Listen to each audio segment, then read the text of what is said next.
প্রিয় দর্শক, প্রথমে আমরা তারেক জিয়ার ভাষণটা শুনব এবং পরে মূল আলোচনা ফিরে যাব। লোক আছে, কিছু কিছু মানুষ আছে, যখন এই এই এই মাফিয়া সরকারের টলমল অবস্থায় তখনই কিছু কিছু মানুষ হঠাৎ করে একটি কথা বলে বসে, আরে ধুর, বিএনপি আওয়ামী লীগ তো একই দল। নো, বিএনপি আওয়ামী লীগ কখনোই এক দল নয়।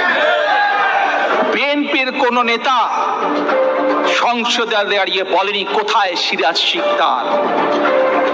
বিএনপির নেতা বলেন কাজে বিএনপি এবং আওয়ামী লীগ এক নয়। বিএনপি নিজের দলের লোকজনকে বিলিয়নিয়ার বানানোর জন্য কুইক রেন্টাল প্রজেক্ট করেনি। বিএনপি আওয়ামী লীগ এক নয়। বিএনপি রাতের অন্ধকারে ভোট ডাকাতি কখনো নির্বাচন করেনি। বিএনপি আওয়ামী লীগ এক নয়। বিএনপি বটমলেস বাস্কেট করেনি, বরং খাদ্য উৎপাদনের দেশ